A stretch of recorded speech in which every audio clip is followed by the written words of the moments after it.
Savez-vous à combien se chiffre la fraude sociale en France? Entre 6 et 8 milliards d'euros par an. C'est ce que révèle la Cour des comptes. Gabriel Attal a dévoilé tout à l'heure une série de mesures, dont une fusion entre la carte vitale et la carte d'identité pour lutter contre les prêts ou les locations de cartes qui bénéficieraient évidemment à la mauvaise personne.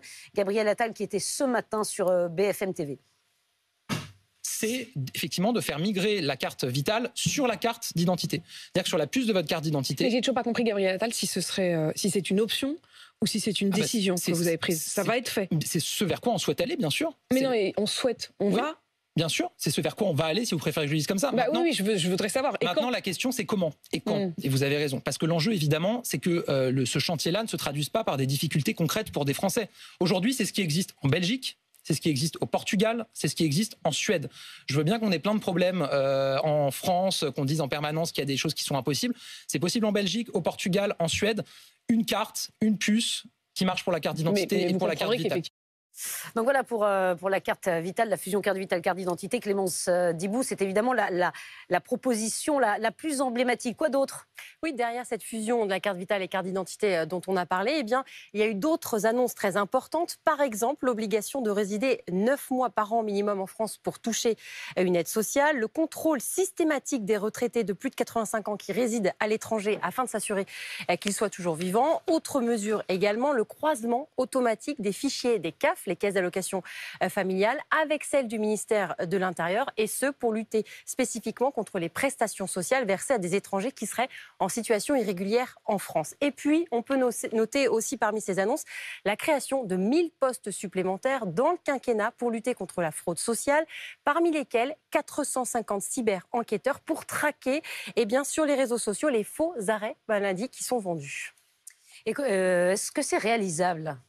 Clémence. Alors, déjà, ce que l'on sait, c'est que le gouvernement veut se donner du temps. On vise une échéance à moyen terme. Le ministre qui se donne 10 ans pour mener le chantier à bien, avec une première étape en 2027 où il faudra faire 2 fois plus de résultats que l'année dernière en 2022. J'attire votre attention sur un dernier point, sur la principale mesure qui pourrait être aussi la plus controversée.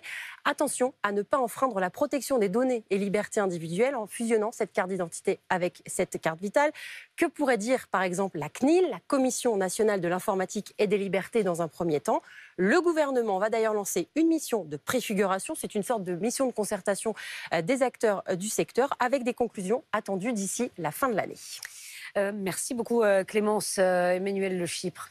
Si on prend un peu de hauteur, ce plan-là contre cette fraude sociale, c'est vraiment efficace? Est-ce qu'on peut vraiment le mettre en place? Alors, c'est un plan qui est indispensable sur le plan politique. Le gouvernement veut absolument envoyer à la fois des signaux de fermeté à la droite. On va contrôler de façon beaucoup plus stricte, mais à la gauche aussi, en disant attention, on va pointer du doigt les vrais responsables de cette fraude sociale, et le gouvernement insiste en disant attendez, les principaux fraudeurs, ce ne sont pas finalement ce que la gauche appelle les pauvres gens sur qui on s'acharne. Non, ce sont les professionnels de santé. Donc un plan politiquement indispensable, un plan socialement nécessaire parce qu'il faut aussi envoyer aux Français une image d'équité sociale, le souci de l'équité sociale. Il y a trop de Français aujourd'hui qui pensent qu'eux ne touchent pas des prestations auxquelles ils ont droit, et qui sont surtout agacés de voir qu'il y a beaucoup de gens dans leur entourage, à tort ou à raison, qui profitent de ces aides sociales.